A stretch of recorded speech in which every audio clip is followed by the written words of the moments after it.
Good morning, welcome to my vlog. Dito ako ngayon sa may University of Santo Tomas. Ngayon ay araw ng linggo. So, prepare kami ng mga kasama ko sa electrical para sa mga Christmas light decoration.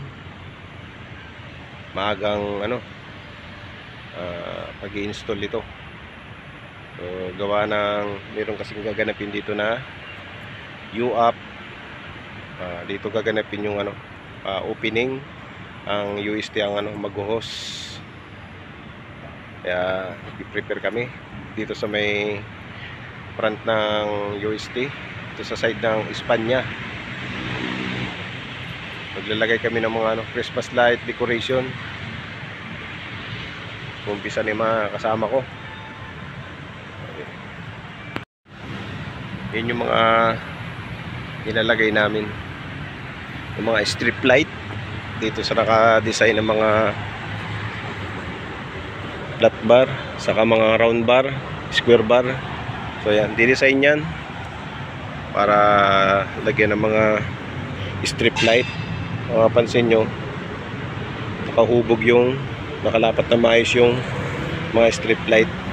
Saka meron din siyang strip light. Yung strip light na yan, so ang ilaw niya parang nagbi-blink-blink lang siya. Yung strip light na yan, 3 color siya. Sa taas, ibang kulay, saka dito sa gitna, saka dito sa baba. So dito sa side na to, sa may fountain, paikot siya. Sa 2, 3, 4, 5, bali 5 siya bawat kanto. Tigda 2 bawat kanto. So bali 8 set na ganitong design. So paggabi, yun yung maganda dyan. Ang ganda ng ilaw niyang paggabi. So dito, katulad dito, ang mag-uos ngayon ay UST. So nandito yung opening. Dito gaganapin yung program. So dito ako sa may Arc of Century. Nilagyan na ng mga kasama ko ng strip light, yung design na yun, yung pabilog, saka yung parang design ng yan, cross ng main building. Yan. Una-una lang muna yung namin, yung mga lagay ng mga strip light sa electrical. Then after nyan, baka bukas babalutan pa kasi ng yan, ng plastic na kulay dilaw. Yun yung pinaka design nya. Kaya yung ilaw na nilagay namin, nandun lang siya sa may loob. Yun yung magpapaganda lalo doon sa kulay. Kasi kulay dilaw yung ilalagay na plastic. Pag may ilaw na siya sa loob, napakaganda. Ang ganda ng liwanag niya.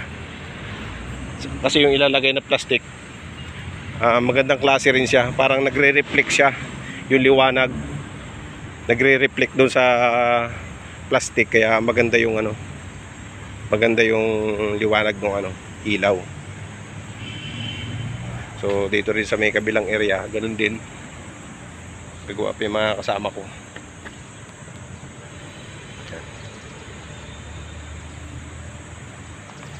So sana pagbigyan kami ng magandang panahon ngayon, kasi magtatanghali pa lang. Sana yung area na yan matapos namin maghapon din sa sunod na naman. Kasi itong area na to, itong diretsyo na to papuntang main building, yun pansin nyo yan, meron siyang cross. Yan yung main building. Kaya itong pinaka street na to, kung mapansin nyo yung mga nakatayong kulay dilaw na yan, palalagyan din nila yan ng ilaw na nakasabit. Kaya may design niya na sabitan. Hanggang dun yan, marami. Marami yan hanggang doon. 4, 5, 6, 7, 8, 9. O bali siyam na piraso. Itong side na ito siyam. Dito sa kabila. So lalagyan pa namin ng ilaw yan. Iantay lang namin kung anong klase yung ipapalagay nilang ilaw. Dito kasi yung ano, dito kasi mag-uumpisa yung ano, yung opening nila dito sa Arc of Century na yan. Yan. Hanggang doon sa diretsyon na yun, ano na yun, the way na yun, punta sa may main building. Testing na yung kasama ko. Tingnan natin yung ano nya, ilaw. Ayan, kapag testing na.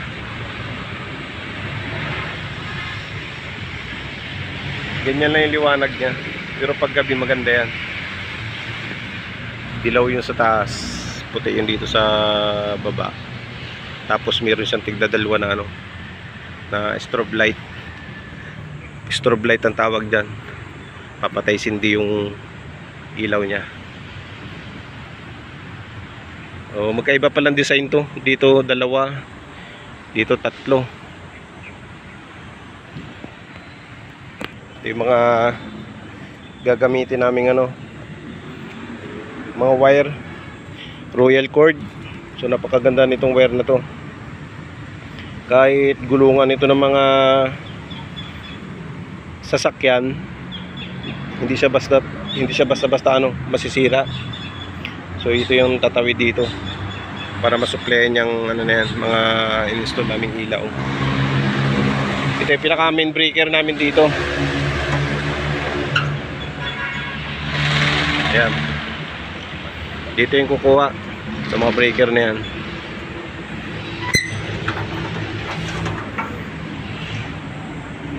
O ganito yung gawa namin dito taon-taon. Pag may mga malalaking activity, pinakamalalaking activity lang naman dito tuwing Paskuhan, magdi-December.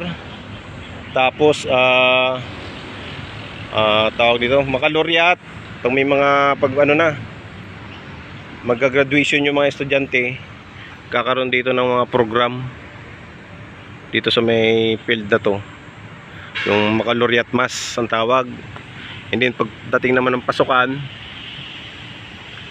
yung tinatawag naman na ano, welcome walk para doon sa mga freshmen. So dito rin yung gaganapin. So kaya may mga nangyayari dito, may mga program dito na malalaki. Tapos nagkakaroon ng mga fireworks dyan sa ano, grandstand. Yung grandstand na yan, yung area na yan. Doon sa mga unang video ko, doon sa nung last year, nagdi-December. So mayroon akong video na ano, ay fireworks. Yun. So ang ganda, ang tagal ng fireworks na yun. Halos inabot ng ano, 18 minutes yata yun. So ang ganda.